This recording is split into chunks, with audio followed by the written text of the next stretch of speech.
सूत्र क्रमांक 9. शब्द ज्ञानानुपाती वस्तुशून्यो विकल्पः. समोर प्रत्यक्ष वस्तू नसताना केवळ शब्द ज्ञानामुळे केला जातो तो विकल्प आहे. वस्तुशून्य, समोर प्रत्यक्ष वस्तू नाहीये, पण तरी सुद्धा शब्द ज्ञानानुपाती, एखादा शब्द ऐकून त्या शब्दावरून जे काही ज्ञानप्राप्ती आपल्याला होते, त्याच्यावरून जे काही आपल्याला ज्ञान आपण प्राप्त करतो त्याला विकल्प असं म्हणायचं. पण प्रत्यक्ष समोर काहीही नाहीये, फक्त शब्द कानाने ऐकला त्याच्यामुळे आपल्याला जे काही ज्ञान होतं, जे काही आपल्याला समजतं, जे काही आपल्याला वाटतं की अमुक असावं, त्याप्रमाणे आपण कल्पना करतो. आणि ही चित्ताची वृत्ती आहे. मागील 2 सूत्रामध्ये आपण चित्ताच्या 2 वृत्ती पाहिल्या.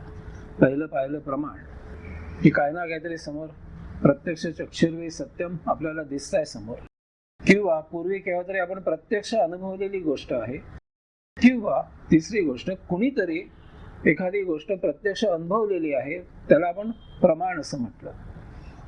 किंवा आपण दुसरी वृत्ती पाहिली की आपण एखादी दृश्य पाहिलं, परंतु त्याच्या अनुषंगाने आजूबाजूला जे काही दृश्य आहे त्याच्यावर आपलं लक्ष केंद्रित झालं, त्याचं ज्ञान आपण ग्रहण केलं आणि मूळ जे घटना आहे त्याच्यावर ते ज्ञान आपण आहे असं गृहीत धरलं, त्यामुळे विपर्यास झाला. पण प्रत्यक्ष काहीतरी घटना घडले, प्रमाण मध्ये प्रत्यक्ष घटना घडलेली आपणच ती अनुभवली किंवा आपल्या दुसऱ्या कोणीतरी अनुभवली, पण त्याला कोणतरी साक्षीदार आहे.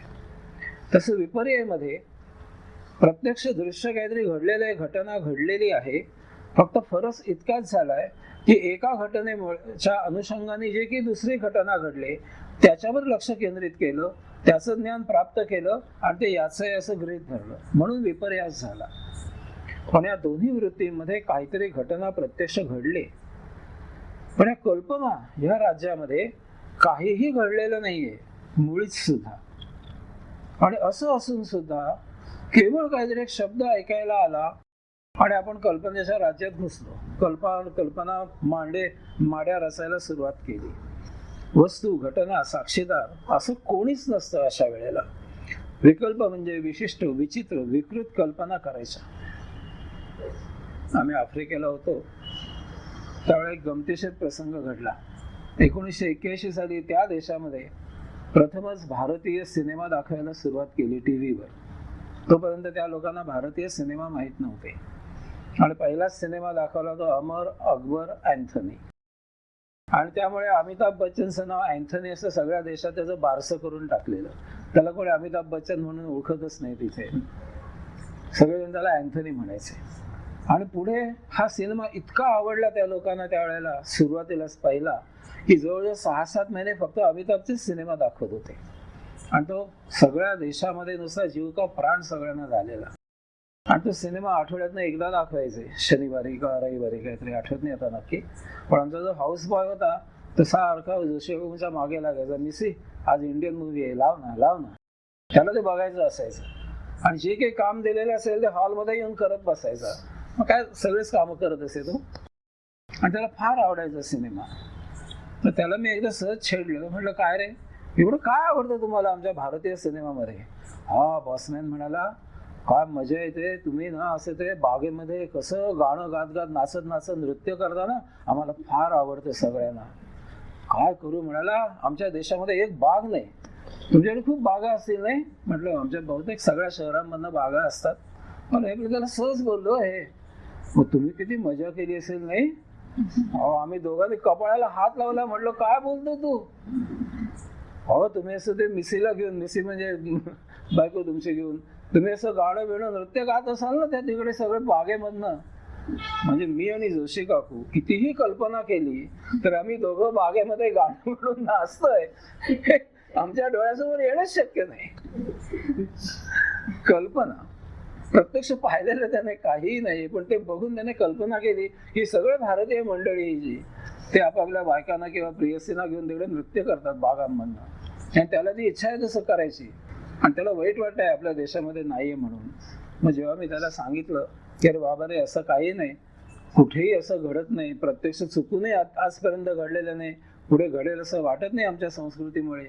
ही केवळ एक इमॅजिनरी ह्या सिनेमामध्ये दाखवण्यासाठी म्हणून ते केलेलं आहे, पण त्याला शेवटपर्यंत यावर कधीही विश्वास बसला नाही. कल्पना करायच्या, प्रत्यक्ष काहीही पाहिलेलं नाहीये, पण एखादं काहीतरी पाहिलं आणि त्याच्यावरनं कल्पना करत सुटायचं. नुसतं एखादा शब्द ऐकला की त्याच्यापासून जे ज्ञान होतं त्या जोरावर, वस्तू समोर नसताना, त्याचं ज्ञान नसताना, प्रत्यक्ष घटना घडायची सुतराम शक्यता नसताना काल्पनिक तर्क वितर्क करत जायचं.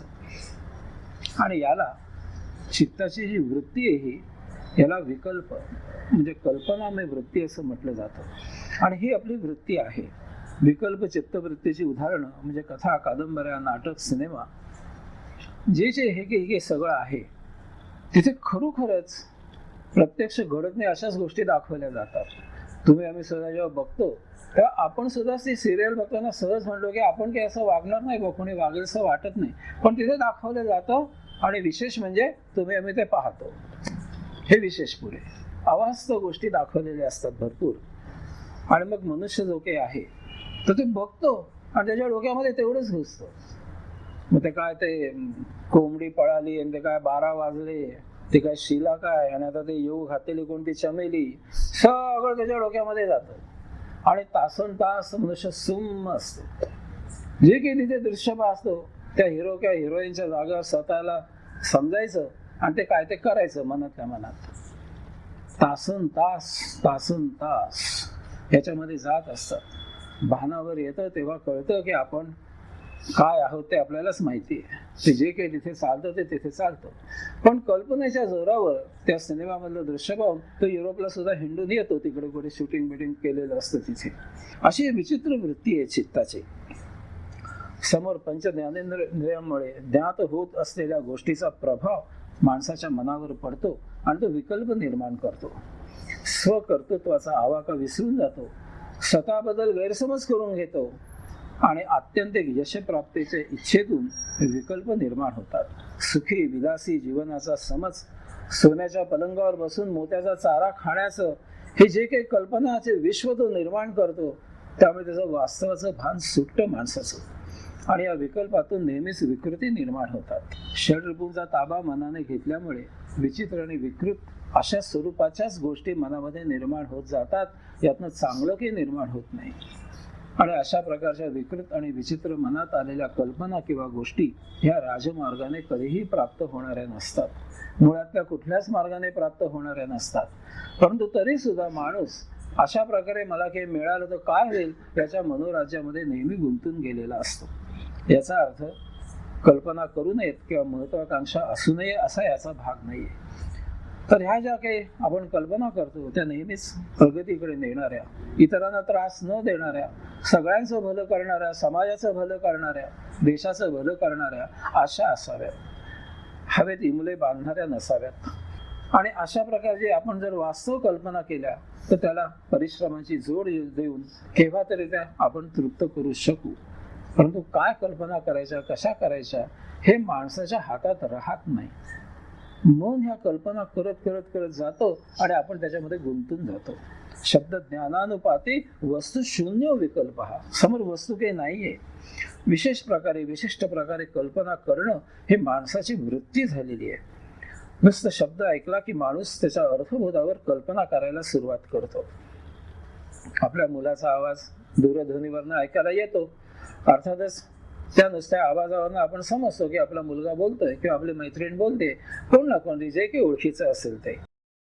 किंवा समोर कोणीतरी म्हटलं की शिव, की आपल्याला शिव माहिती आहे कसं आहे काय आहे. आपण प्रत्यक्ष पाहिला असेल किंवा नसेल, परंतु सिनेमामधनं किंवा सिरियलमधनं, चित्रामधनं कुठेतरी आपण फोटो पाहिलेला असतो शिवाचा. आणि म्हणून शिव असं नुसतं म्हटलं की त्या शब्दावरून आपल्याला त्याची आकृती काय ती आपल्या समोर येते आणि शिव म्हणजे काय त्याचं आपल्याला आकलन होतं. किंवा कथा कादंबऱ्यांमधनं कुठेतरी एखाद्या प्रदेशाचं वर्णन केलेलं असतं. आपण कधी गेलेले नसतो किंवा त्याचं चलचित्रण किंवा व्हिडिओ फिल्म काही त्याची पाहिलेली नसते, परंतु तरी सुद्धा तो मजकूर वाचून किंवा कुणाकडनं तरी ऐकून ते जंगल कसं असेल, तिथला प्रदेश कसा असेल याचं एक काल्पनिक चित्र आपल्या डोळ्यासमोर आपण उभं करतो. आणि माणसाची ही वृत्ती आहे. जागृतपणे तो हे करतो निश्चितच. कुठे ना कुठेतरी दिवसभरात केव्हा तरी हे त्याच्या डोक्यामध्ये येतं आणि तो कल्पना राज्यामध्ये विसावतो. पण झोपेत सुद्धा, अर्धवट झोपेत मध्ये सुद्धा हे ह्याच्यापासून त्याची सुटका होत नाही. तुम्ही जर एखाद्या माणसाला हाक मारायला गेलात, तो झोपलेला आहे आणि त्याला हाक मारली, बाळू, तर नुसत्या शब्दावरून तो किती गाढ झोपेमध्ये असला तर त्याला कळतं की कोण हाक मारतंय, आणि मग तो ठरवतो आऊ द्यायचे का नाही, जागा व्हायचं का नाही. त्याप्रमाणे तो जागा होतो किंवा होत नाही, मुद्दाम झोपूनही राहतो एखाद्या वेळेला. जे काही असेल ते, झोपेत जरी मनुष्य असला तरी सुद्धा ही त्याची वृत्ती नष्ट झालेली नसते. नुसतं आपल्याला कोण हाक मारताय याचं ज्ञान प्राप्त करून तो त्या झोपेतनं जागा होऊन ओ द्यायचे का नाही ठरवतो, इतकं तिची बुद्धी चालते.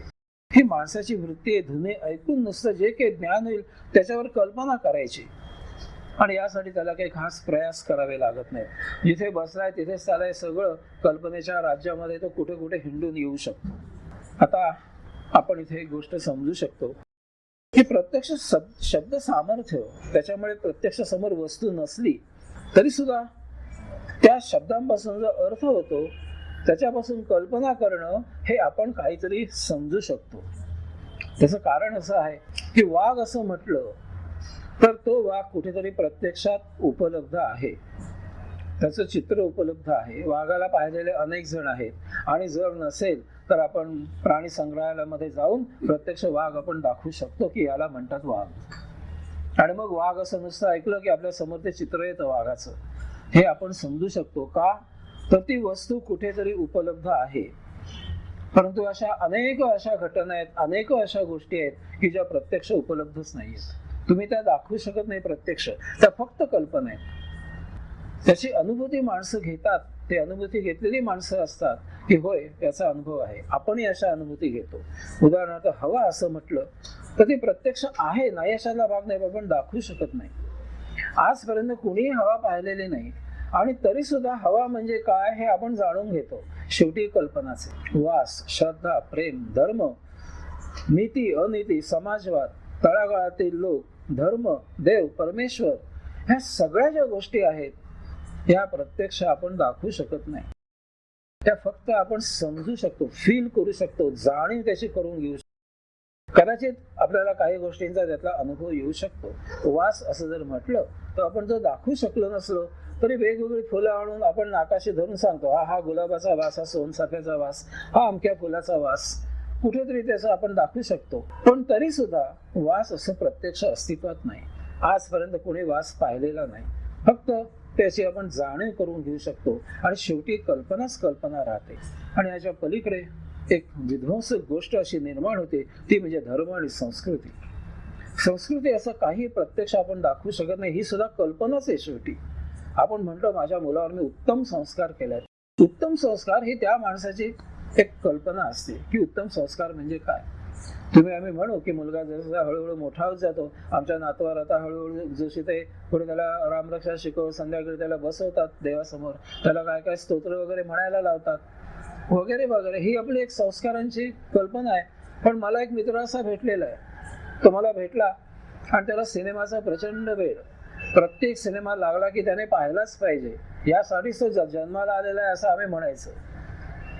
आज म्हणजे खूप मोठा झाल्यावर, जवळजवळ 35 वय झाल्यानंतर जेव्हा तो मला भेटला तर मी त्याला सहज म्हटलं, का रे अजून तुझं ते सिनेमाचा वेळ तसंच आहे का? कॉलेजमध्ये असताना होतं ठीक होतं. म्हणाला हो म्हणजे काय, आणि माझी मुलगी आहे ना 1 वर्षाची, तिच्या आयुष्याची सुरुवात आम्ही तिला अमुक अमुक सिनेमा पाहून केलेली आहे, आता पुढे तिचं तिने काय ते डेव्हलप करावं. भाषा बघा काय आहे. सिनेमा पाहायला देणं लहान मुलांना हा संस्कार म्हणून मानणारा सुद्धा मला एक मित्र भेटलेला आहे. मनुष्य काय संस्काराला काय समजेल, कारण प्रत्यक्ष ते नाहीये. हा ज्याच्या त्याचा मनाचा खेळ, ही कल्पना आहे. शेवटी धर्म असं म्हटलं की मनुष्य वेडे पिसे होतात. प्रत्येकाला त्याचा धर्म योग्य वाटो, कारण त्यात तो जन्माला आलेला आहे, बाकी कारण काहीही नाही. तुम्ही तानुबाळ जन्माला आलेलं घेतलं आणि ते हिंदू म्हणून उचलून जर मुसलमानाच्या मध्ये ठेवलं तर ते कट्टर मुसलमान होईल. ते जन्माला हिंदू म्हणून आलं असलं तरी सुद्धा ह्या सगळ्या कल्पना आहेत. हे सगळे संस्कार होतात आपल्या मनावर, बाकीचे लोक करतात, आणि आपण इतके त्याच्यामध्ये रुततो की आपण विचारच करत नाही की नेमकं आपण काय करतोय. ह्याच्यावरनं जगामध्ये युद्ध इतकी झाली आहेत, आज होत आहेत आणि उद्या होत राहणार आहेत, धर्मावरून. का तर केवळ कुठेतरी पुतळ्याची विटंबना केली, आमचा धर्म बुडाला, भ्रष्ट झाला.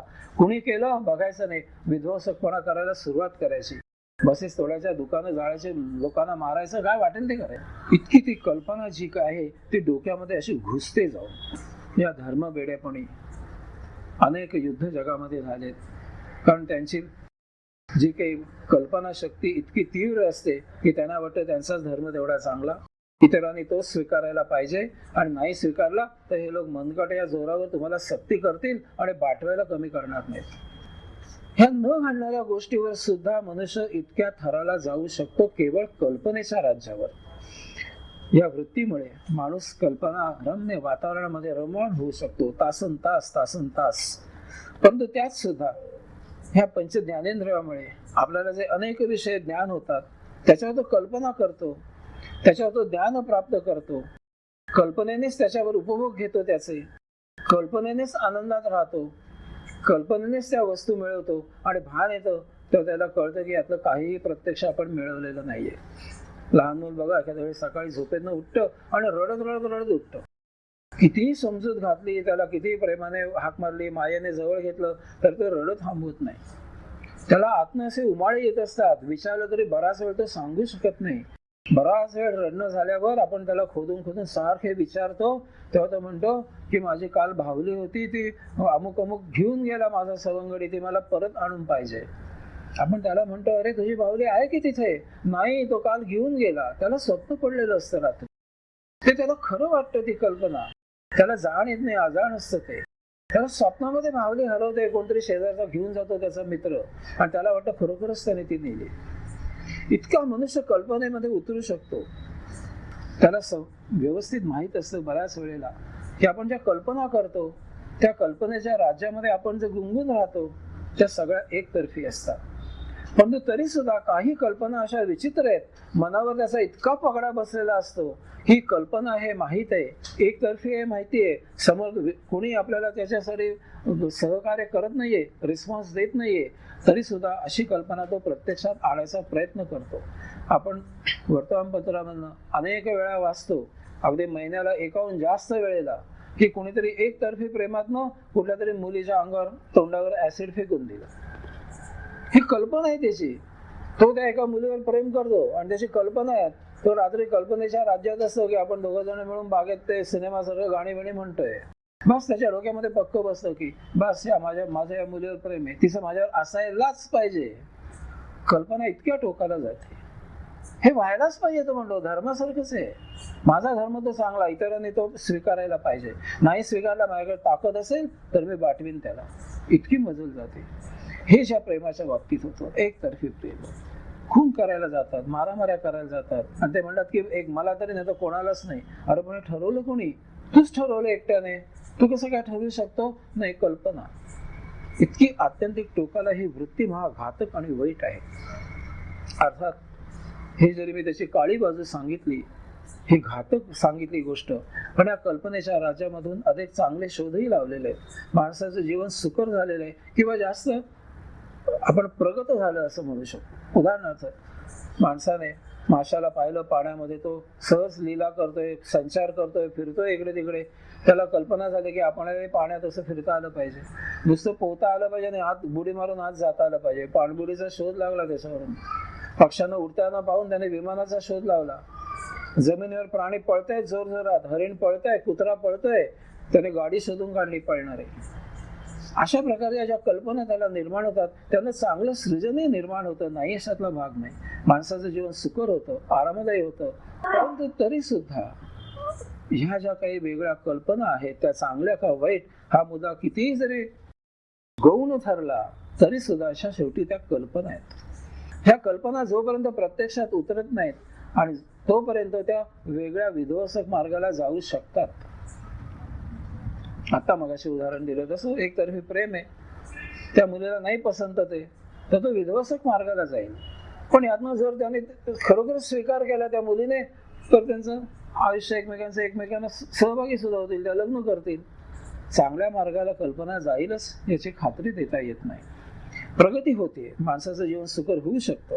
परंतु जो शास्त्रज्ञ उपयोगी अशा कल्पना मनामध्ये आणून आपल्याला उपयोगी पडेल सृजन होईल, प्रगती होईल माणसाची, माणसाचं जीवन आनंदमय होईल, असे शोध जो शास्त्रज्ञ लावू शकतो तोच शास्त्रज्ञ नरसंहार करणारे शोध सुद्धा लावू शकतो. युद्ध चालू आहे,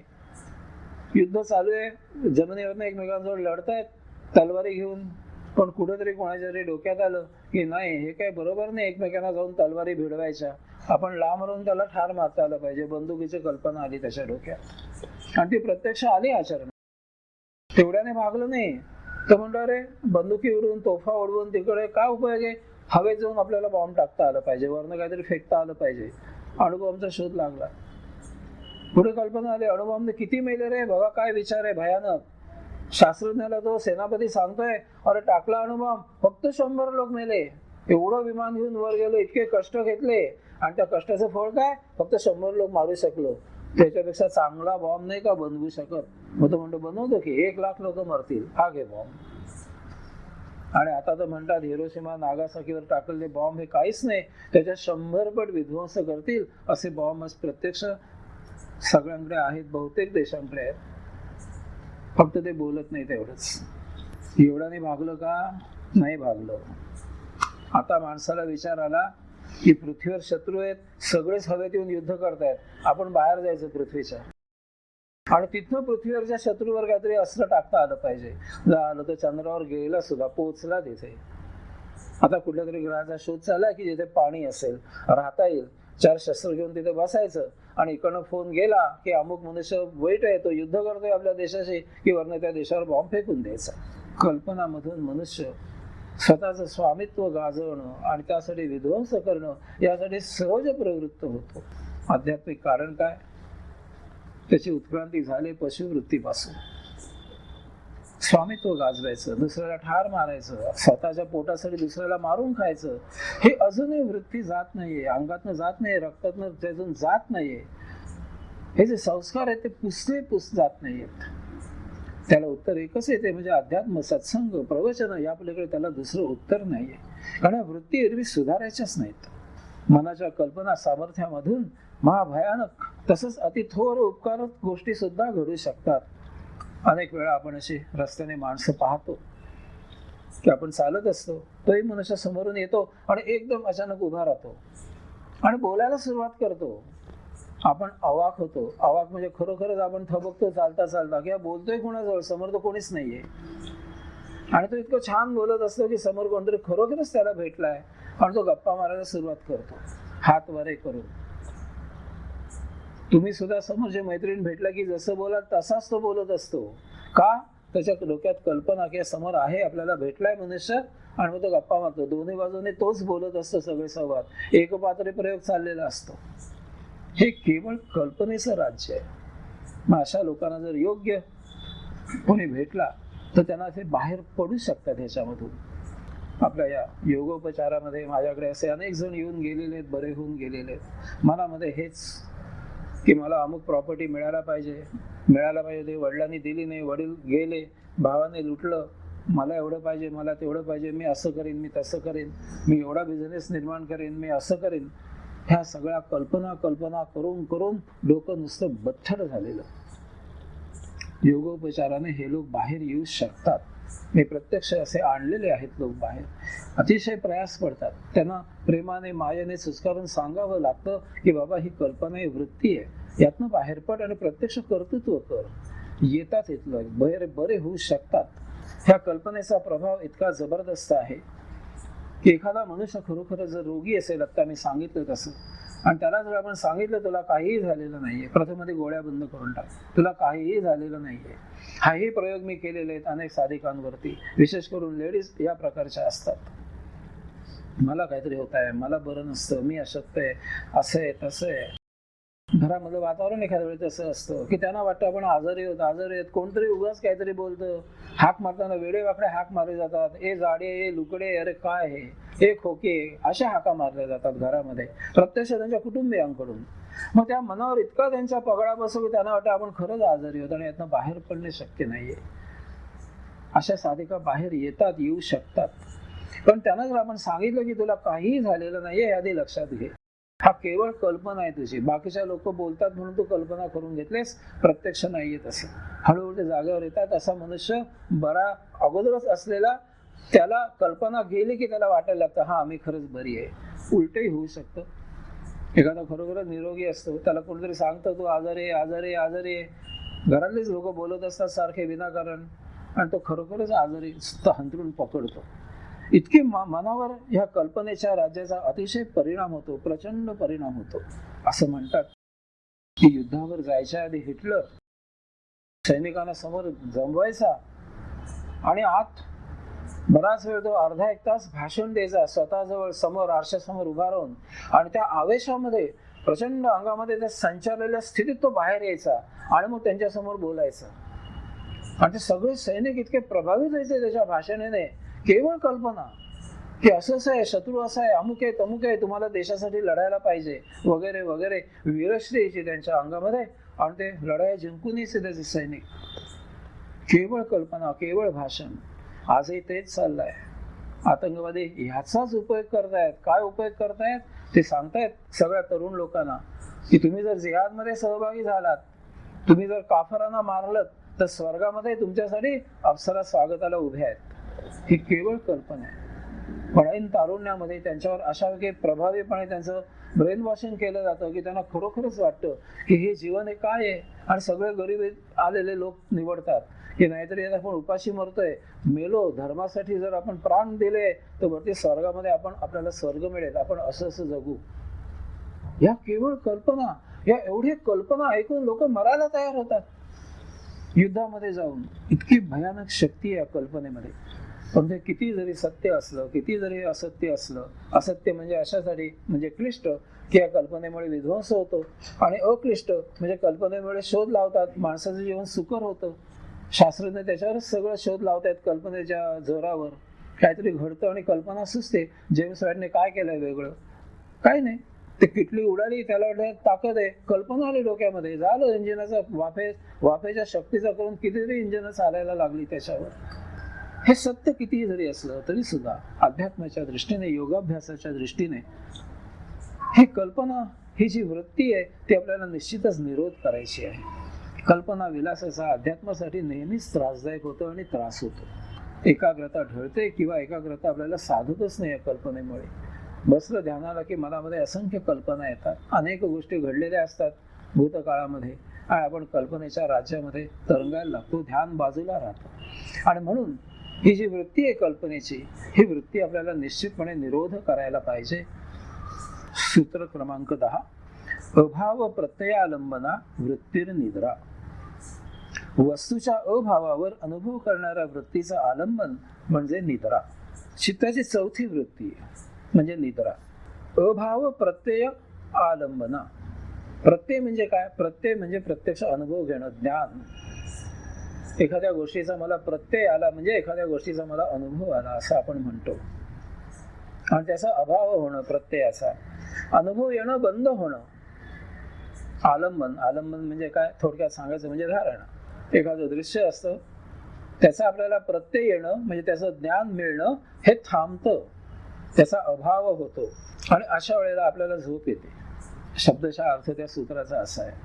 आपल्याला नेहमीच भावभावना होत असतात. कुठलंही दृश्य पाहिलं, वस्तू पाहिली, गोष्ट ऐकली किंवा काही पाहिलं, काही स्पर्शज्ञान झालं की सतत भावभावना होत असतात.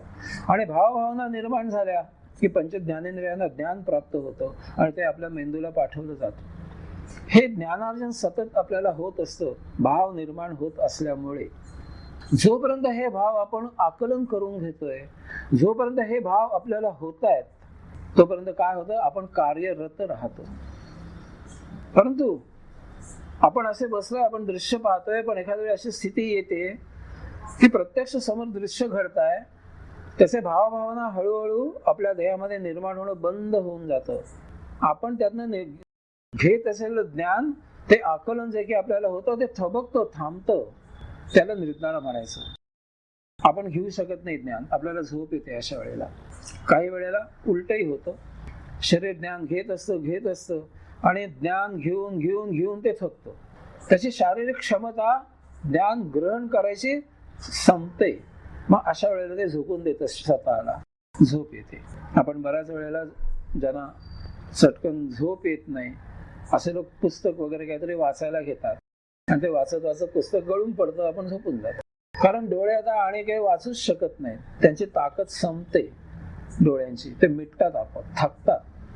अशा प्रकारे निद्रा येऊ शकते.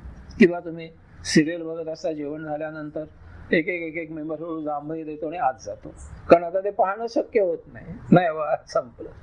आपण म्हणजे बस जरा अगदी थोडक्यावर आला नाही, आता अगदी आवरत नाही झोप, मी जातो, तर देऊन जातो.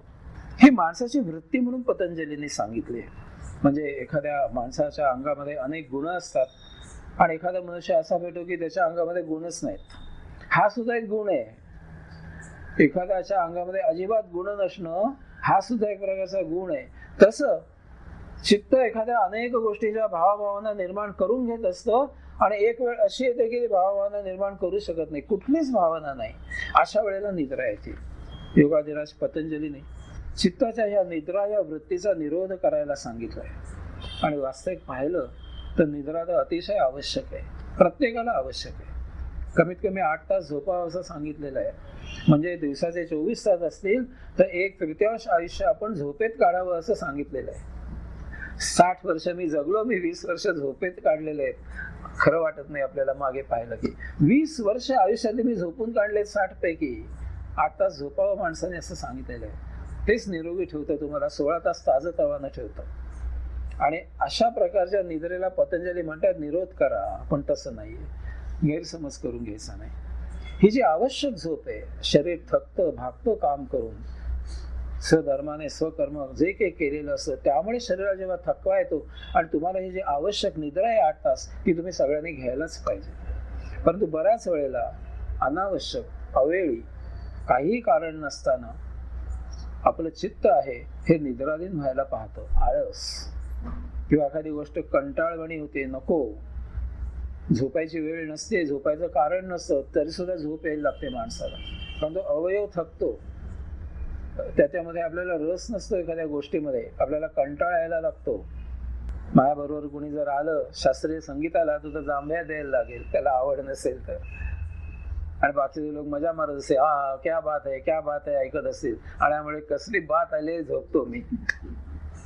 ते विनोबा भावेने लिहून ठेवलंय ना, त्यांना मित्रांनी त्यांच्या ऐन तारुण्यामध्ये धरून, पूर्वी ते असे आमच्या गावांना आम्ही पाहिलंय, एक पडदा यायचा आणि ते प्रोजेक्टरवर सिनेमा यायचे दाखवायला, त्यांना कोणीतरी धरून नेलं, तरुण वय होतं त्यांचं. ते जाताना एक तरुण घेऊन गेले, ते म्हणाले तुमचं संपलं की उठवा मला, आणि गेले झोपून. वास्तविक झोपायची वेळ नव्हती. अशा वेळेला सुद्धा निद्रा जी येते ती वृत्ती जी आहे आपली, ती आपल्याला निरोध करायची. आवश्यक निद्रा पतंजली निरोध करायला सांगत नाहीये, पण अवेळी कामाच्या वेळेला विनाकारण झोपेची वेळ नसताना आळस म्हणून किंवा अवयवाला एखादी गोष्ट नको म्हणून अशा असताना जेव्हा निद्रा येते त्यावेळेला ही निद्रा निरोधच करायला पाहिजे. अभाव प्रत्यालंबना वृत्ती निद्रा. आपण ज्ञानेंद्रियांना आलंबन किंवा धारणा असं मुद्दामून म्हणून एखादा विषय देत असतो, त्यावेळेला अपेक्षित ज्ञान आपण प्राप्त करायचा प्रयत्न करतो. आपल्याला अपेक्षित असतं की आपण मुद्दाम काहीतरी त्याला विषय दिलेला असतं की याच्यापासून तू ज्ञान प्राप्त कर. आणि अशा वेळेला ज्ञान प्राप्त करताना ते ज्ञान प्राप्त करून करून थकला देह की त्याला निश्चितपणे निद्रा येते. परंतु इतर वेळेला अनेक वेळेला असं घडतं की आपण आलंबन दिलेलं नाहीये, धारणा दिलेली नाहीये, आपण मुद्दामून सांगितलेलं नाहीये, तरी सुद्धा ज्ञानेंद्रिय ज्ञान प्राप्त करत असतात. आपले कान तर नेहमीच उघडे असतात, डोळे फार तर आपण मिटून घेऊ शकतो, त्वचा कायम उघडीच असते, कुठेतरी स्पर्श होतो, काहीतरी होतं, आपल्याला ज्ञान निश्चितच प्राप्त होतं. आणि अशा प्रकारचं ज्ञान होणं म्हणजे आपण मुद्दामून दिलेलं असो किंवा नसो, कुठल्याही प्रकारे ज्ञान प्राप्ती होणं थांबलं, ते आलंबन त्याच्यापासून मिळणारे भाव निर्माण होणं थांबलं की माणसाला निद्रा येते. आणि अशी निद्रा जर अनावश्यक असेल, अवेळी असेल, नको त्या ठिकाणी येत असेल तर ती निरोध करायला पाहिजे. ही वृत्ती माणसाने आपली चालू ठेवणं योग्य नाही, व्यवहाराच्या दृष्टीने किंवा अध्यात्माच्या दृष्टीने. परंतु बऱ्याच वेळेला असं होतं की मनुष्य बसलेला आहे, डोळे उघडे आहेत आणि तो असा एकटक बघत बसतो, त्याला तंद्री म्हणतो आपण. ती निद्रा नसते. ह्या वेळेला स्मृती जागृत नसते, त्याला कसलंही ज्ञान होत नाही तंद्रीमध्ये, शून्य एकटक बघत असतो, ते ध्यानही नसतं. कारण ज्ञानप्राप्ती नसते. मग आपण टिचकी वाजवतो त्याच्या डोळ्यासमोर, मग तो जागा होतो. तसा दुसरा प्रकार म्हणजे मूर्छा. बरेच वेळा चक्कर येऊन मनुष्य पडतो. त्यावेळेला सुद्धा स्मृती जागृत नसते, ज्ञानप्राप्ती होत नसते. आणि मूर्छेच्या वेळेला दुसरी विचित्र गोष्ट असते म्हणजे आत्मा अतिशय क्षीण झालेला असतो. जास्त वेळ मूर्छित मनुष्य राहिला तर तो मृत होऊ शकतो. तंद्रीमध्ये आत्मा पूर्ण जागृत असतो, डोळे सुद्धा उघडे असतात. निद्रेमध्ये आपण ताजेतवाने होतो, आपल्याला हुशारी येते. थोडा वेळ झोप झाली की लगेच आपण कितीतरी वेगळ्या प्रकारचं काम करू शकतो आणि चांगल्या प्रकारचे प्रतिसाद ते करू शकतो. पण तंद्री आणि मूर्छा या दोन्ही विकृती आहेत. त्या निश्चितच त्या निरोध केल्या पाहिजेत काही झालं तर. निद्रा म्हणजे आपलं फक्त चैतन्य थबकतं, थोडा वेळ थबकतं, नष्ट होत नाही. वस्तू ते सचेतन आणि अचेतन असे दोन भाग आहेत. जड वस्तूमध्ये चेतना संचारली की ती सचेतन होते आणि त्याच्यामधून चेतना निघून गेली की ती अचेतन होते. परंतु निद्रा याच्यामध्ये चेतना असते आणि तरी सुद्धा आपण अचेतन अवस्थेत असतो. झोपलेल्या मनुष्याला आपण नुसतं जर इकडे तिकडे किरकोळ आवाज झाले तर त्याला काही कळत नाही. अनेक वेळेला आपण आता हात उचलतो तरी सुद्धा त्याला कळत नाही. लहान मुलांना तर आपण उचलून दुसरीकडे ठेवून देतो. त्या चेतना असून सुद्धा तो अचेतन झालेला असतो, पण मृत झालेला नसतो. निद्रेमध्ये आलंबन पूर्ण थांबलं की त्याला गाढ निद्रा लागली असं पण म्हणतो. परंतु अशा वेळी सुद्धा कितीही गाढ निद्रा लागली तरी त्या झोपेमधून जाग आली की आपल्याला व्यवस्थित स्मृती होते की आपण गाढ झोपलो होतो. परंतु ही जर आपण गाढ झोपलेलं असताना सुद्धा जाग झाल्यावर जर आपल्याला कळलं की आपण गाढ झोपलो होतो, हे ज्ञान आपल्याला होतं, हे ज्ञान जर आपण झोपलेले असताना आपल्याला जर झालं की आपण झोपलेले आहोत, देह विश्रांती घेतोय, तर त्याला ध्यान म्हणायचं. आपण ध्यानस्थ बसतो त्यावेळेला ज्ञानार्जन होत असतं, आपल्याला साक्षात्कार होत असतो, अनुभूती मिळत असते आणि तरी सुद्धा देह निश्चल झालेला असतो, गाढ झोपेत असतो जणू काही तो. कारण इंद्रिय थबकतात, भावभावना थबकतात, भावनातीत होतो आपण, देहातीत होतो, म्हणून तो ध्यान लागतो. पण तरी सुद्धा साक्षात्कारित आपण होतोय, आपल्याला भगवंतेश्वरांचं दर्शन होत आहे किंवा जे काही आपल्याला पांढरा प्रकाश मिळतोय हे आपल्याला कळत असतं. त्यावेळेला आपण ते प्रत्यक्ष अनुभूती घेतो, आपण अत्यानंदात असतो, त्यावेळेला कैवल्यानंदात असतो. आणि ध्यानातनं बाहेर पडल्यावर आपल्याला स्मृतीमुळे नाही हे माहीत होत, ही अनुभूती घेतलेली असल्यामुळे आपल्याला माहीत होतं की आपल्याला ही अनुभूती मिळाली. निद्रा आणि ध्यान ह्याच्यामध्ये हा फरक आहे. निद्रेमध्ये आपण जागे झालो की स्मृतीमुळे आपल्याला कळतं की आपण गाढ झोपलो होतो, पण ध्यानामध्ये तसं नाही. ध्यानामध्ये ज्ञानार्जन होत असतं, जे की आपल्याला आलंबन किंवा धारणा असते त्याचं ज्ञान होत असतं, त्याची अनुभूती आपण घेतो, प्रत्यक्ष त्याचा अनुभव घेतो, त्याने आनंद प्राप्त करतो आपण. आणि त्यातून व्युत्थान झाल्यावर, ते आलंबन बंद झाल्यावर आपल्याला त्यामुळे कळतं की आपण ते अनुभवलंय प्रत्यक्ष, जणू की आपण जागृत असताना अनुभवलाय. हा ध्यान आणि निद्रा याच्यामध्ये महत्वाचा फरक आहे. पण जागृती आणि झोप, गाढ झोप याच्यामध्ये अवस्था असली की आपल्याला स्वप्न पडतं आणि मग मनामध्ये जे जे काही होऊन गेलेले असतात, कधी गतसंस्कार असतात, काही इच्छा अतृप्त असतात, त्या स्वप्नामध्ये पूर्तता केली जाते. काही वेळेला असंबद्ध स्वप्न पडतात असं आपल्याला वाटतं, पण हे संस्कार कुठेतरी केव्हा तरी आपल्यावर झालेले असतात. या दोन मधली जी अवस्था आहे ती म्हणजे स्वप्न. आता स्वप्नामध्ये सुद्धा ज्ञानप्राप्ती होते बऱ्याच वेळेला, कारण आपण अर्धवट असतो जागे, पूर्ण जागे नसतो, पूर्ण झोपलेले नसतो. पूर्ण झोपलेले असो तर ज्ञान होणार नाही, पूर्ण जागृत असो तर ध्यान लागेल आणि ज्ञान होईल, परमात्म्याचं साक्षात्कार होईल. या दोनच्या मध्ये जर आपण असलो तर आपल्याला भौतिक ज्ञान होऊ शकतं, आध्यात्मिक ज्ञान होत नाही. बघा, गाढ झोपलेलं असलो तर आपल्याला आध्यात्मिक किंवा भौतिक कसलंच ज्ञान होणार नाही. आपण गाढ झोपलेले असू, आपण जागृत असून गाढ झोपलेले असलो तर ध्यान लागेल, परमात्म्याचा साक्षात्कार होईल, कुठेतरी अनुभूती मिळेल, आपण अत्यानंदात असू त्यावेळेला. आणि हे अत्यानंदात होत असलेल्या स्थितीत आपण ध्यानातनं बाहेर येऊ आणि आपल्याला स्मृती नाही तर ते प्रत्यक्ष घडलेल्या गोष्टीचं ज्ञान होऊन आपण म्हणू आम्हाला अनुभूती मिळाली आज. पण या दोच्या मध्ये जर असेल तर आपल्याला भौतिक ज्ञान होऊ शकतं. ह्याचा मी स्वतः भरपूर अनुभव घेतलेला आहे. अनेकांना अनुभव येतो, एखादी समस्या असते, लहान मुलांना तर, लहान मुलं म्हणजे शाळेत जाणाऱ्यांना एखादं गणित सुटत नसतं, खूप त्याच्यामध्ये ते डोकं घालतात, शेवटी अगदी झोप यायला लागली रात्री की नाही सुटत म्हणून ते झोपतात आणि सकाळी उठतात आणि पटकन सोडवून टाकतात, कारण ते स्वप्नामध्ये ते सुटून जातं गणित. मला आपल्या हा अभ्यासाचा अनुभव नाहीये, मला बुद्धिबळांचा अनुभव आहे. वडिलांजवळ मी 15-15 तास बुद्धिबळ खेळायचो, अगदी झोपेपर्यंत. आणि एखाद्या वेळी डाव तो अर्धवट राहायचा आणि आम्ही दोघे झोपून जायचो. आणि तो माझ्या अंगावर काहीतरी आलेलं असायचं आणि मला ते सुटायचं नाही त्यावेळेला, म्हणून मी नेहमीच काढायचं, बाबा आता मला झोप आली, झोपूया. आणि तसं डाव राहू दे, उद्या सकाळी बघू आपण.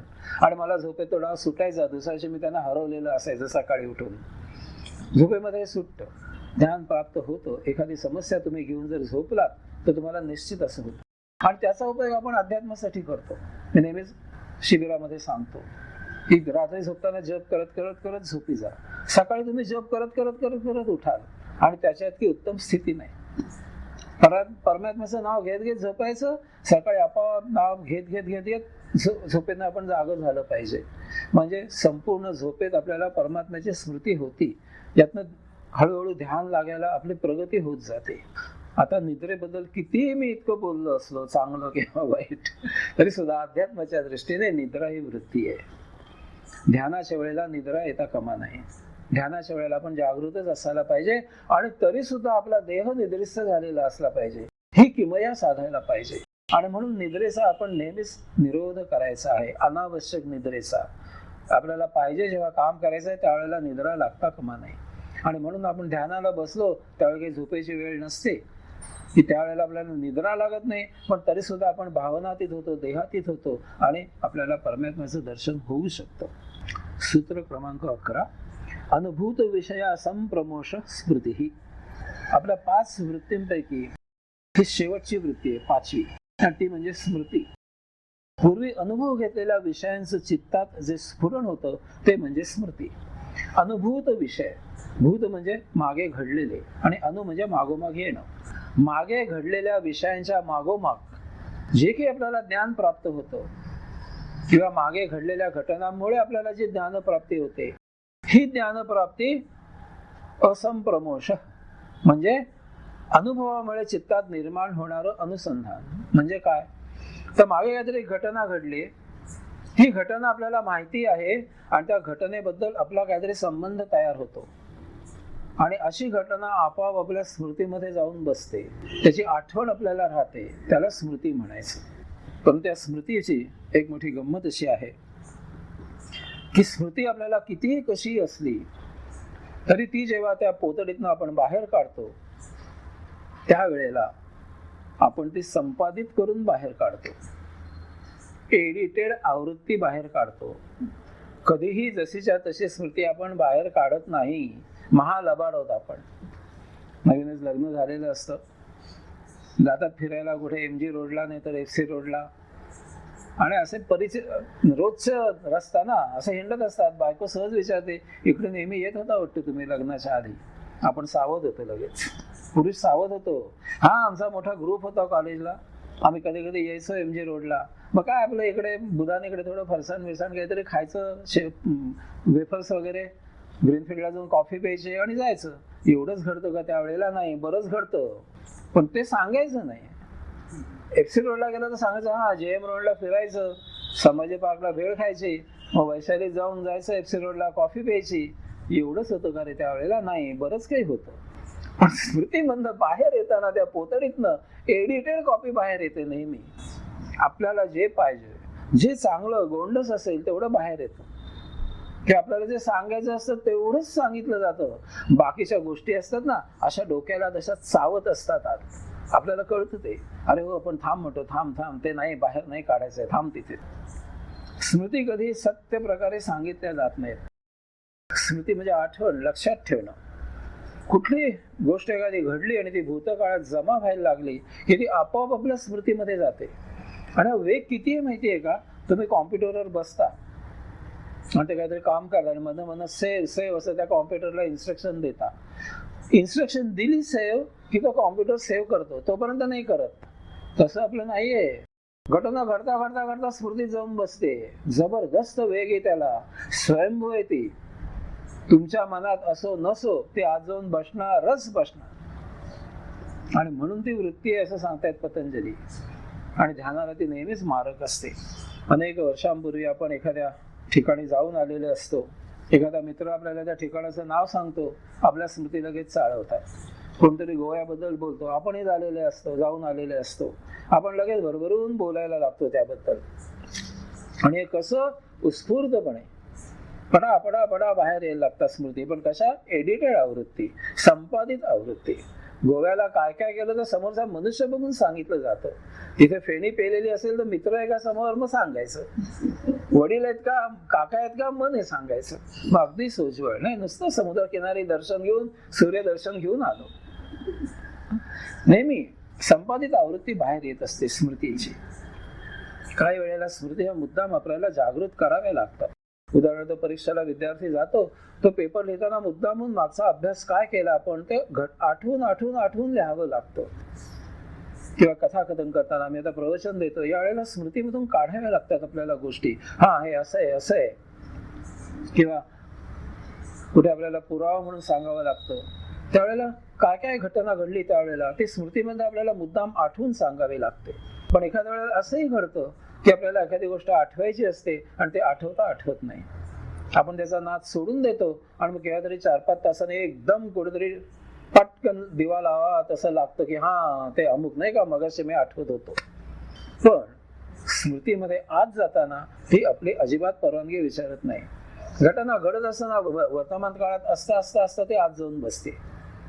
मग ती बाहेर आपल्याला काढावी लागते. काही वेळेला काढायला जातो, येत नाही. आणि एखाद्या वेळा अनवस्था प्रसंगही घडतो. आपल्याला नको त्यावेळेला नको त्या स्मृती येतात.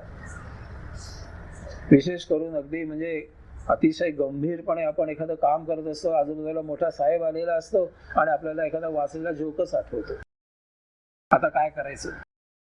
प्रवचनात कुठेतरी काहीतरी सांगितलेलं असतं, पाचकळपणा तोच आठवतो, बाकी प्रवचन विसरलं जातं.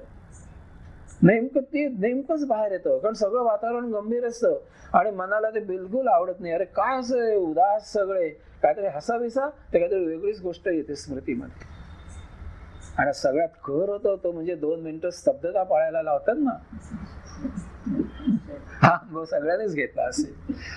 2 मिनिटं की आपण निश्चल उभे नाही राहू शकत. मनातनं सांगतो, हसावंसं वाटतं, उड्या माराव्याशा वाटतात, काय काय वाटतं. ती 2 मिनिटं संपत नाही. अशी स्मृती महाविचित्र आहे. जशी ती घातक आहे तशी उपयुक्तही आहे. कारण समयोचित आठवण होणं हे कुशाग्र बुद्धीचं लक्षण समजलं जातं. समयोचित, त्या प्रसंगाला नेमकं योग्य असं नेमकं आठवलं पाहिजे, तर तो मनुष्य हुशार समजला जातो. त्या माणसाच्या बुद्धिमत्तेचं लक्षण आहे. परंतु ध्यान लावताना जर असं काही स्मृती यायला लागला तर ध्यान लागता लागणार नाही. आणि म्हणून अध्यात्माच्या दृष्टीने स्मृती नेहमी निरोधच करायला पाहिजे. आता अशा स्मृती आपल्या पुढे ज्या असतात की ज्या आपल्याला धोकादायक वाटतात, आपल्याला त्या नको असतात, अशा स्मृती आपल्यामध्ये आल्या की आपली केविलवाणी स्थिती होते. नको त्या वेळेला तर येतात तेव्हा तर होतच, परंतु काही वेळेला आपण शांत एकटे बसलेले असतो, अशा वेळेलाही स्मृती येतात आणि आपल्याला त्या निश्चित नको असतात. मग अशा स्मृतींचं काय करायचं? एक नेहमी साधना केली जाते अनेक साधकांकडून की एखादी स्मृती मला नको आहे, ती नष्ट व्हायला पाहिजे, माझ्या स्मृतीच्या कप्प्यातून डिलीट व्हायला पाहिजे. कॉम्प्युटरमध्ये सोय आहे, डिलीट केलं की ती डिलीट होते. आपल्यामध्ये तशी सोय नाहीये. आणि म्हणून अशी एक साधना शोधून काढले अनेक साधकांनी, ती साधना करतात. आता ते कन्फेशन काय करतात ना चर्चमध्ये, त्याच्यावरनं ते आलेली आहे. सहज तुम्हाला आता सांगतो की आपण जेव्हा ध्यानाला बसतो आणि ध्यान लागताना एखादी विशिष्ट घटना आपल्याला आठवायला लागते की जी आपल्याला आठवायला नको आहे. एवढंच नव्हे तर ते कायम करता आपल्याला स्मृतीमधून नष्ट व्हावी असं वाटतं.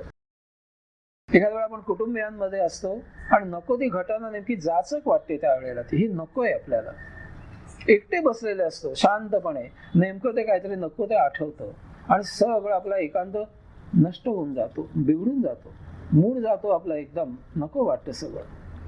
अशी जर स्मृती आपल्याला घालवून द्यायची असेल, आपल्या त्या कप्प्यामधून डिलीट करायची असेल सध्याच्या कॉम्प्युटरच्या भाषेमध्ये, तर त्याला एक छोटीशी साधना अशी करतात सगळे साधक की ते आपल्या गुरुचा एनलार्ज केलेला फोटो समोर ठेवतात आणि फक्त तो फोटो आणि ते एकांतात जेव्हा ते असतात, कोणीही नाही त्यांच्याजवळ त्यावेळेला हे लोक त्या गुरुला जे ते काही आठवायला आपल्याला नको असतं ते इत्थंभूत त्याला सांगतात. एडिटेड कॉपी सांगत नाहीत, संपादित कॉपी सांगत नाहीत. जे जसं घडलं तसं त्या फोटोला ते कथन करतात. बघा फोटो येतो, गुरु नाहीये प्रत्यक्ष, त्याला ते सांगतात बारीक सारीक गोष्टींसकट, आणि मग रात्री ध्यानाला बसतात. पुन्हा आठवतं एखाद्या वेळेला, दुसऱ्या दिवशी पुन्हा तीच ते साधना करतात, पुन्हा फोटोजवळ एकांतात बसतात आणि पुन्हा सद्यंत वृत्त त्याला परत सांगतात, जसं ज्या तसं, काहीही न गाळता त्याच्यातनं आणि व परंतु सकट. असं 3-4 वेळा केलं की जी स्मृती असते ना त्याला बुरशी येते. सांगून सांगून ऐकून ऐकून ते वैतागते आणि त्याचा स्मृतीभ्रंश होतो त्या विशिष्ट गोष्टी पुरता, आणि तो टाळी मारतो, सुटलो आता, मी येत नाही त्याच्या मनामध्ये. तर ध्यानाला बसू शकतो, एकांत वेळेला तो बसू शकतो, त्यावेळेला हे येईन असं होतं. चित्ताच्या ज्या इतर वृत्ती आहेत 4, प्रमाण, विपर्य, विकल्प आणि निद्रा, या सगळ्यामध्ये स्मृती वापरली जाते सगळ्या प्रकारात. तरच ती घटना आपल्याला आठवते, म्हणून ते सगळं होतं ना. प्रमाण मध्ये केव्हा तरी घडलेलं असतं प्रत्यक्ष गोष्ट, आणि आपणच त्याचा एक पुरावा म्हणून घेतो, मागे घडलं, मी प्रत्यक्ष अनुभवलं आहे, हे स्मृतीमधनं घेतो आपण.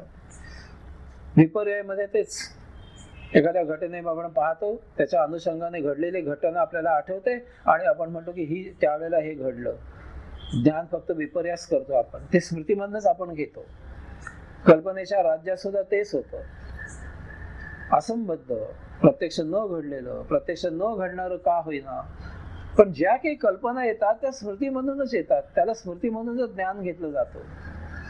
आणि निद्रेमध्ये स्मृती निश्चित जागी असते, कारण झोपेतनं उठल्यावर आपल्याला आठवतं आपण झोपलो होतो, स्वप्न आपल्याला आठवतात वगैरे वगैरे. या 4ही प्रकारामध्ये ही जी स्मृती आहे ही पूर्णपणे वापरली जाते.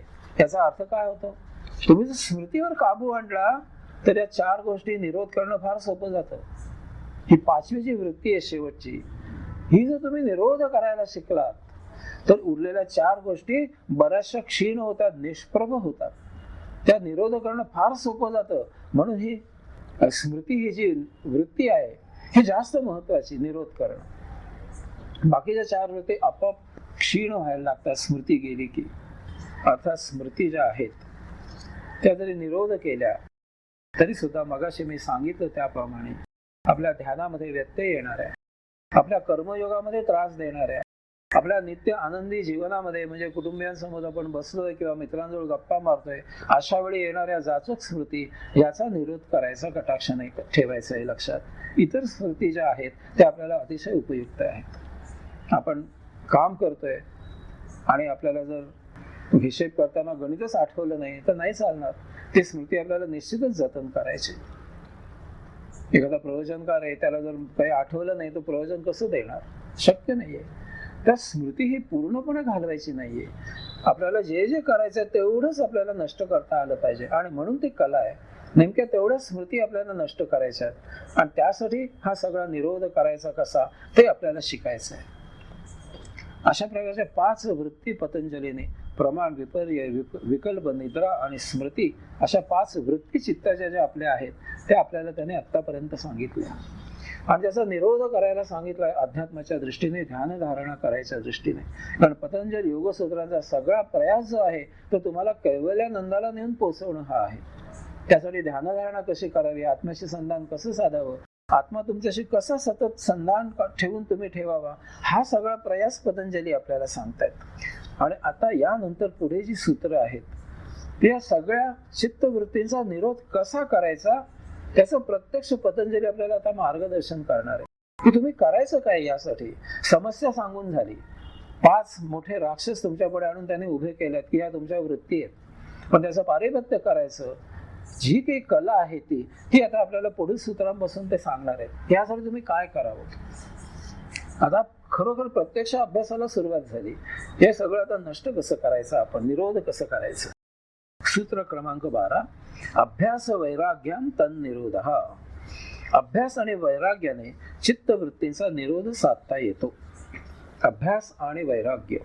आता चित्ताच्या वृत्ती जेव्हा पतंजलीने सांगितल्या आणि आपण जेव्हा त्याचं निरूपण ऐकलं, त्यातली जी 3 सूत्र आहेत त्या 3 सूत्रांच्या आधारावर, त्याच्या पायावर पुढे सगळं आपल्याला आता इतर सूत्रांचं निरूपण करायचं आहे. तर जी 3 सूत्र आहेत ते सतत लक्षात ठेवायचे आपण. तो पायाभूत असे आहेत, म्हणून त्याला मी सांख्य योग असं नाव दिलं मागे सांगताना. हे सगळं शास्त्र आहे पतंजलींचं. दुसरं सूत्र त्यांनी काय सांगितलं, योगश्चित्तवृत्ती निरोधः. चित्त हे जन्मताच विषयासक्त असं त्यांनी सांगितलं. चित्ताचा जन्म जो आहे मनाचा तो विषयामधून झालेला आहे, म्हणून ते मुळातच विषयासक्त असतं. तिसरं सूत्र त्यांनी सांगितलं की तदा द्रष्टुः स्वरूप अवस्थानम. चित्त हे बाह्य विषयातून काढून घेतलं तर ते अंतःप्रवाहित होतं. चित्त हे विषयासक्त असल्यामुळे ते जर बाह्य दृश्यांमधनं रममाण होणं थांबवलं तर ते विषयांशिवाय जगू शकत नाही, राहू शकत नाही, म्हणून ते आपोआप अंतःप्रवाहित होतं. कारण आत काय ना काहीतरी विषय मिळेल आपल्याला. बाहेर भौतिक विषय नसतील पण परमात्मा हा तर विषय मिळेला. चला आपण जिवंत तर राहू त्यामुळे. तसा हा प्रकार आहे. चौथं सूत्र आहे वृत्ती सारूप्य इतरत्रम. चित्त इतर विषयात सारूप्य होतं. ही जी 3 पायाभूत सूत्र आहेत त्याच्यावर हा पुढचा सगळा प्रवास पतंजलींचा आता उभा आहे. आपल्या देहाचे 2 भाग आहेत, एक चेतन आणि अचेतन. आता मोठी गंमत पाहण्यासारखी अशी आहे की चेतन भागाला नेहमीच ज्ञानप्राप्ती होते. पतंजलींचं सूत्र काय? अभ्यास वैराग्यम तम निरोधः. अभ्यास आणि वैराग्य याने चित्ताचा निरोध करायचा आहे. आता जे बाह्य जो सचेतन देह आहे तो अभ्यास करतो. अचेतन देहाला अभ्यास होत नाही. आपण जी ज्ञानप्राप्ती करतो ती सचेतन देहाला नेहमी ज्ञानप्राप्ती होत असते. आणि जोपर्यंत बाहेरच्या सचेतन देहाने केलेला अभ्यास हा आत अचेतन देहापर्यंत जाऊन रुजत नाही तोपर्यंत वैराग्य प्राप्त होत नाही. बेसिक गोष्ट, पायाभूत फंडामेंटल लक्षात घ्या. अभ्यास आणि वैराग्य याच्यामधलं तत्व, मूलभूत तत्व आहे हे. देहाचे 2 भाग आहेत, अचेतन आणि सचेतन. अभ्यास नेहमी सचेतनवर होत असतो, बाह्य भागी. आणि असा केलेला अभ्यास जोपर्यंत अचेतनापर्यंत जाऊन रुजत नाही, पोहोचत नाही, तोपर्यंत वैराग्य प्राप्त होऊ शकत नाही. म्हणून आपल्यात म्हण आहे, जो गुण बाळा तो जन्म काळा. निरागस मुलांवर जे संस्कार होतात त्या वयामध्ये ते इतके आत अचेतन मध्ये जाऊन रुजतात की ते जन्मभर संस्कार त्यांना पुरतात. लहान मुलं पटकन भाषा शिकतात, चटकन. आता आमचा एक ओळखीचा आंध्र प्रदेशात गेलाय. त्याचा मुलगा त्यावेळेला 3-3.5 वर्षांचा होता. परवा तो मला भेटला, 2-3 वर्षांनी आला म्हणून. त्याचा मुलगा आता 4-5 भाषा बोलायला लागलाय हळूहळू. तिथे कन्नड भाषा आहे, घरात मराठी बोलतात म्हणून शाळेत ते शिकवतात. ते आंध्र प्रदेशाची जी काय भाषा असेल तिथे शाळेत शिकवतात म्हणून ती बोलतो. ते घरात मराठी बोलतात, इंग्लिश येतं, हिंदी येतं, 4 भाषा सहज बोलता येतो आज. लहान मुलगा आहे अगदी. कारण सचेतन वरून अचेतन मध्ये त्याचा प्रवेश होतो ज्ञानाचा. आणि हा जो प्रवेश होतो तिथे वैराग्य प्राप्त होऊ शकतं. आणि म्हणून जन्मोजन्मी बुद्धीने जाणून उपयोग होत नाही. तिची जाण आहे ते आत कुठेतरी अंतःकरणात आत रुजावी लागते, पोहोचावी लागते. आपल्या सगळ्यांनाच कळतं की क्रोध करणं अतिशय वाईट आहे. प्रत्येक जण दुसऱ्याला पांडित्य ऐकवेल, अरे राग आला जरा 10 अंक मोज, नको एकदम चिडू, हो जरा हळूहळू, जरा सावकाश, शांतपणे घे जरा. तो म्हणतो मला पण कळतं, ज्ञान सगळ्यांनाच आहे. सचेतन देहावर बाहेर ज्ञान सगळ्यांनाच आहे क्रोध हा वाईट आहे म्हणून. पण तरी सुद्धा प्रसंग आला, घटना घडली की आपण ताडकन क्रोधिष्ठ होतो, फाड बोलतो, पाय आपटतो, काय वाटेल ते करतो. कारण ते अचेतन देहापर्यंत हे ज्ञान पोहोचलेलं नाहीये, रुजलेलं नाहीये. आज जाऊ लहानपणापासून आपण आपलं नाव सतत ऐकतोय. हजारो जणांनी आपल्याला हाक मारलेली आहे आतापर्यंत, 1000 वेळा लहानपणापासून. आणि त्यामुळे आपण झोपेमध्ये आपल्याला हाक मारली बाळू की तो पटकन उठतो. कारण अचेतन देहामध्ये ते बाळू जाऊन पोहोचलेलं आहे. आणि देह निचेष्ट झालेला असतो झोपेत. तो अचेतन देह काम करतो, ऐकतो बाळू ही हाक. त्याला सचेतन देहाची गरज लागत नाही, मग जागा होतो आपण. त्या हाकेमुळे अचेतन निचेष्ट पडलेला देह निद्रेमधला जागा होतो. पण ते बाळू हे ना त्या अचेतन देहापर्यंत पोहोचलेलं आहे. तसं अभ्यास त्या अचेतन देहापर्यंत जोपर्यंत पोहोचत नाही तोपर्यंत वैराग्य साध्य होत नाही. अभ्यास म्हणजे शिक्षण घेणं, ज्ञानार्जन करणं. आपला स्वतःचा अनुभव, अनुभूती, इतरांना मिळेलं ज्ञान, जे काही असेल ते, ती सगळी अनुभूती आपण अभ्यासतो आणि आपण स्वतः ज्ञान प्राप्त करतो. आणि याच्यामध्ये उपयुक्त गोष्ट म्हणजे पंच ज्ञानेंद्रिय हे पंच कर्मेंद्रियांची वाचक असतात. पंच ज्ञानेंद्रिय ही पंच कर्मेंद्रियांची वाचक असतात.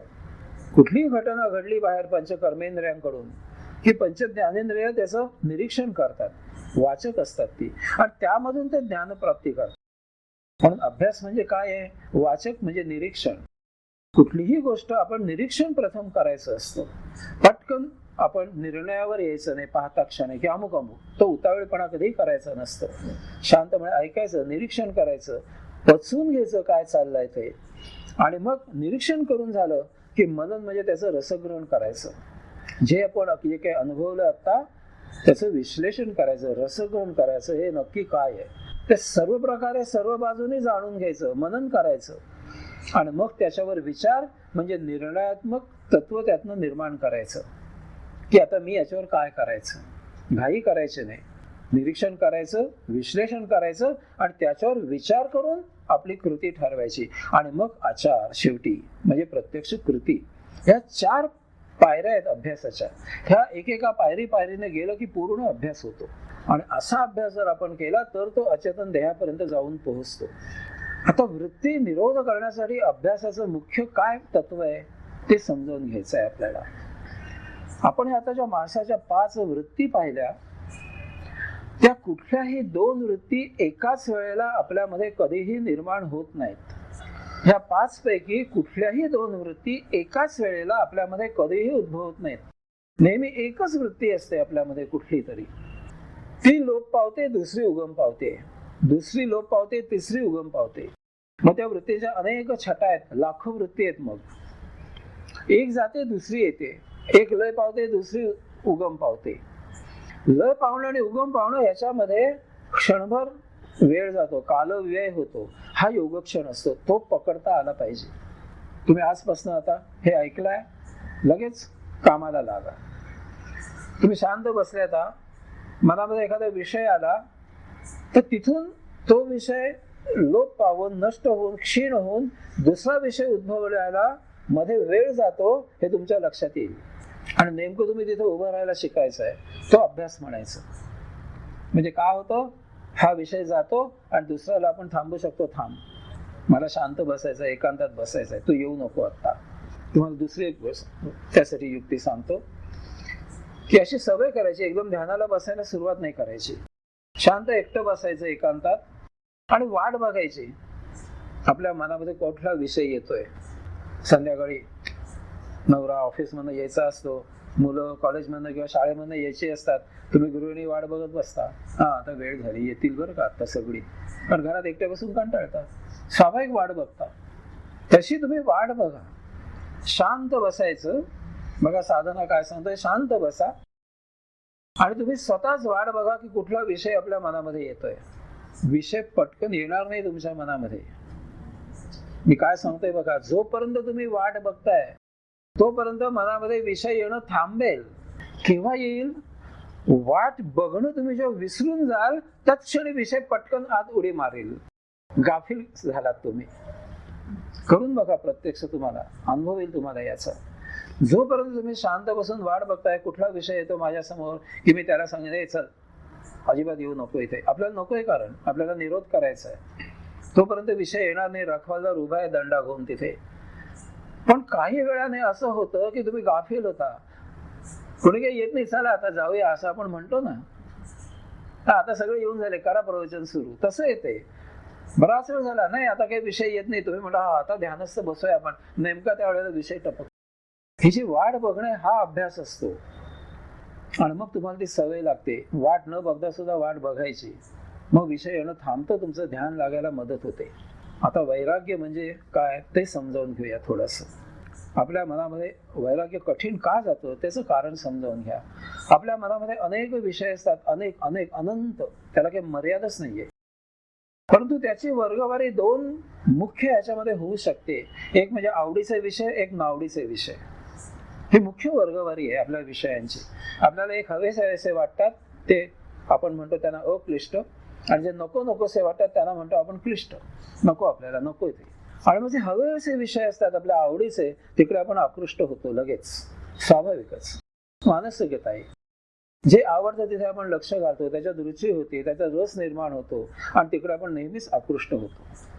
पण जे विषय आपल्याला नको असतात, आपण टाळत असतो, ज्याच्यापासून आपण दूर जात असतो, ते आपल्याला नको. त्यामुळे काय होतं माहितीये का, ते न आवडणारे विषय दूर केल्यामुळे जी आपली ताकद वाचते, जी ऊर्जा वाचते, ती आवडीच्या विषयावर आणखी वापरली जाते आणि आवडीचे विषय आणखी वापरले जातात. उदाहरण देतो म्हणजे कळेल. लग्न समारंभाला गेलो किंवा बाहेर आता हॉटेलमध्ये तुम्ही जेवायला जाता, त्या किती वाट्या असतात त्या मला मोजताच येत नाही. काय काय काय काय त्यात आणून वाढत असतात. मग त्याच्यामध्ये नेमकी दोडक्याची भाजी असते आणि इकडे वालाची उसळ असते. वालाची उसळ प्रिय आहे, दोडका नाही आवडत, तर दोडकाच असतो. मग आपण सगळं लक्ष त्या वालाच्या उसळीवर केंद्रित करतो आणि चापतो नुसते भरपूर. म्हणजे दोडक्याची भाजी खाण्यामध्ये आपली जी भूक भागणार असते, ती भूक आपण वालाच्या उसळीतनं भरून काढतो. म्हणजे आवडीचा विषय जास्त वापरला जातो. नावडीचा विषय बाजूला ठेवल्यामुळे, केवळ आवडीचा विषय तर आपण घेणारच असतो, नावडीचा विषय बाजूला केल्यामुळे ती ऊर्जा सुद्धा आवडीच्या विषयावर वापरली जाते. आणि म्हणून आवडीचे विषय याच्यामध्ये आपण कधीही बाहेर पडत नाही आणि म्हणून वैराग्य नेहमी कठीण जातं. आपल्याला आवड नावड दोन्हीमधनं बाहेर पडावं लागतं वैराग्य म्हणजे. म्हणून वैराग्य महाकठीण जातं. वैराग्य म्हणजे भावनांवर जय मिळवणं, अनासक्त होणं, ऋतूवर स्वामित्व मिळवणं, स्वतःच्या इच्छा ज्या काही असतील त्या क्षीण करून टाकायच्या, परित्याग करायचा. आता समर्थ रामदास स्वामीने हे सगळं केलं. लग्नाच्या बोहल्यावरूनच निघून गेले, पळून गेले, आणि तरी सुद्धा समाजात राहिले आणि वैराग्य पाळलं. ज्यांना हे जमतं त्यांचं सोनं होऊन जातं आयुष्याचं. पण ज्यांना हे जमत नाही त्यांचं दोन्हीकडून डबरू वाजतं. धड भौतिक नाही, धड आध्यात्मिक नाही, धड संसार नाही, धड अध्यात्म नाही. लोभ प्रलोभन समोर असतात आणि संसारात समाजात राहून त्या लोभ प्रलोभनाची चव माहीत असताना सुद्धा तिथून दूर राहणं महामुश्किल आहे. अतिशय कठीण जातं वैराग्य त्यामुळे. आणि म्हणून अभ्यास आणि वैराग्य यांचा मेळ घालावा लागतो. क्रोध आला की सांगणं सोपं आहे की बाबा 10 अंक मोज म्हणून, पण प्रत्यक्ष त्याचं आचरण करणं हे कधीही आपल्या हातनं होत नाही. क्रोध आला की आपण इतके त्याच्या आहारी जातो. हॉलमध्ये आपण असतो, कुणी ते काहीतरी केलेलं असतं, आपण भडकतो, त्या ह्याच्यामध्ये वाटेल ते बोलतो त्या माणसाला, तारा तारा पाय आपल्या बेडरूम मध्ये जायला लागतो. वाटेल नेमकी डायनिंग चेअर येते, ती आपण फेकून देतो. आता त्या बिचाऱ्या चेअरने काय केलंय, त्या माणसावर रागावलं, वस्तूवर सुद्धा रागावतो. खुर्चीने काय केलंय, तुमचं काय नाही, पण आपटतो आपण ते. मध्ये आले की देतो फेकून बाजूला, कारण मध्ये आली, अडथळा आला. त्यामुळे क्रोध आवरणं महाकठीण जातं. तसे वैराग्य, सगळे विषय जे आहेत त्याच्या इतके काही ते आपण त्याच्याशी एकरूप होऊन गेलेले आहोत की ते आपल्यापासून दूर करणं जणू काही आपल्या कातडीला चिकटलंय असं ओढून काढतोय असं वाटतं आपल्याला. अतिशय क्लेश होतात. आणि यासाठी अभ्यास हे एकमेव उपाय आहे त्याच्यावर. आणि अभ्यास काय करायचं आहे, तेव्हा सगळं वैराग्य जर आपल्याला नष्ट व्हायचं असेल तर आपल्याला एक कोणतरी सखा असायला पाहिजे किंवा सखी असायला पाहिजे. बऱ्याच वेळेला आपण असं म्हणतो की अमुक माझ्या जीवाभावाचा सखा आहे, मित्र आहे, किंवा तुम्ही म्हणता अमुक अमुक माझ्या जीवाभावाची सखी आहे, मैत्रीण आहे, की सगळं माझं मन मी तिच्याशी मोकळं करते, ती माझ्याशी मोकळं करते. आम्ही दोघे भेटलं की आम्ही कसे मोकळे होऊन पुन्हा ताजे तवाने होऊन संसाराला लागतो. पण आपल्या आयुष्यामध्ये एकमेव सखा आहे, तो म्हणजे आपला आत्मा. जन्माला येतानाच आपण त्यामुळेच आलोय जन्माला. त्याच्या इतका सखा कोणीही नाही. त्याच्यावर प्रेम करायला शिकायचं आपल्याला आयुष्यामध्ये. आणि त्याच्याशी गट्टी जमली की तुम्हाला वैराग्याशिवाय दुसरं काहीच असणार नाही तुमच्याजवळ. तुम्ही मुद्दामून संसारात जाऊन 4 गोष्टी कराल, पण नेहमी असाल वैराग्यात. कारण संसार समाजात राहाल नाही अशातला भाग नाही. कुठेतरी बोलावणारा समारंभ वाईट दिसतं, जवळचं नातेवाईक आहेत, चला जाऊन येऊ, पण असाल मात्र त्रयस्थासारखे, असाल साक्षी, असाल वैराग्यासारखे. का? त्या आत्म्याशी मैत्री झाली तर. त्याच्यावर प्रेम करायला शिकायचं आहे. हाच अभ्यास करायचा आहे आपल्याला. त्याला शेवटी जिंकायचं आहे, त्याच्याशी दोस्ती करायची, त्याच्याशी योग जुळवून आणायचा आहे. वैराग्य आपोआप साधतं तुम्हाला. समाजात राहून, कुटुंबात राहून, स्वधर्माने स्वकर्म करून सुद्धा तुम्ही आत वितरागी असता सतत. आणि त्यासाठी ही सगळी सूत्र आहेत, त्यासाठी हा सगळा अभ्यास करायचा. मला पुढील सूत्रामधून त्याने अभ्यास म्हणजे काय, वैराग्य म्हणजे काय ते सगळं सांगितलंय. ते पुढल्या वेळेला पाहू.